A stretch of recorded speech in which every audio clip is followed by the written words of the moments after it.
Hello everyone and welcome to WWE Discussion. I'm your host and WWE enthusiast Dougie Doug. In today's episode, I'm going to discuss the NXT January 9, 2024 edition.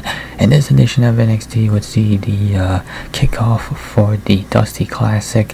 And with that, we're going to get right into the action, starting with the first match in the Dusty Classic featuring Gallus versus Braun Breaker and Baron Corbin. And if you know anything about the Dusty Classic, you know how NXT likes to have random teams thrown together in this tournament to compete against legitimate tag teams, and then those legitimate tag teams end up losing, as was the case for Gallus. After a short opener, this tag battle went overly long, but it was an engaging showcase, especially for Breaker. He looked like he was working at a different level to everyone else. The four teams worked a solid, hard-hitting battle that showed the value of Gallus in a tag division that has lost some of its established teams like the Creed Brothers and Los Lotharios recently. Since its inception, the Dusty Classic has struggled to highlight the complete tag team division, instead putting together makeshift tag teams for the tournament. And that theme continues this year with teams like Breaker and Corbin, as well as Fraser and Axiom. This hurts the credibility of itself. It seems like Gallus will end up losing to a duo that just a couple months ago were basically at war with each other.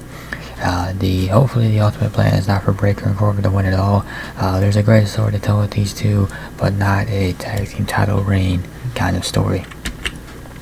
NXT Tag Team Championship match, The Family versus OTM. And OTM might not have the most varied moveset yet, but they can deliver exciting matches. They push The Family with multiple memorable near falls. This match hit its top gear, and however, this is likely the best that these two teams can do together, so there's a little reason to go back to it. OTM will need to regroup and find a fresh rival. The Family of Rizzo should stay at the top of the tag team division for a while. Tony D'Angelo remains one of the more capable performers in NXT and has pushed the underboss to compete at a new level. So yeah, there's more for these guys to do. The Family as tag team champions. And then the second match in the Dusty Classic, Nathan Fraser and Axiom versus Hank Walker and Tank Ledger. And Hank and Tank were the highlight of this match, showcasing their team synergy and unique power moves together. Fraser and Axiom looked like a couple exciting individuals, and looked like two exciting individuals in comparison. For that reason, the wrong team won again in the Dusty Classic, but Fraser and Axiom have more chemistry as a team if that is a long-term plan. If these teams wanted to fight again with more time in the future, it could be a good match there. Not to say this wasn't a good match, this was a good match, but it could be even better than this one. They have something together that could be a key piece to elevating the tag team division. So yeah, Hank and Tank are, I would say, pretty much at this point, an established tag team. So once again, another established tag team losing to Fraser and Axiom, who have been working together or have been together in backstage segments, but they haven't been competing together in the ring as a tag team. So throwing together tag teams dominate the first round of the Dusty Classic. Still got a couple more matches in the first round to go, but the first half of the first round sees two makeshift tag teams move forward. North American Championship match closed out the show, Dragon Lee versus Lex King, and that match was fine for what it was, but was hardly the best action of the night, and ultimately this was set in motion, or NXT's ultimate goal was not to give Lex King a title run, but rather to set up a surprise cash-in in the form of a NXT breakout tournament contract here. And this was a huge endorsement for the new champion Obafemi, as he has barely gotten started in NXT, but it seems like that was NXT's thought to give the big man his best spotlight to shine. He looks like an unstoppable force since booking in the past month, winning the breakout tournament, and now winning the NXT North American champion. Give credit to Dragon Lee, he did what he could with a short title reign, delivering solo matches on NXT and SmackDown.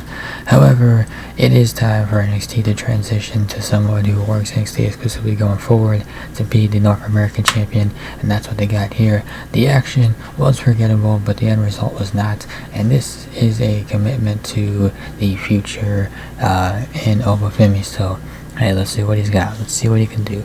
He is an impressive in-ring performer, so I'm looking forward to seeing how this one turns out. In conclusion, NXT drifted along through much of the night, only to deliver the biggest moment at the end.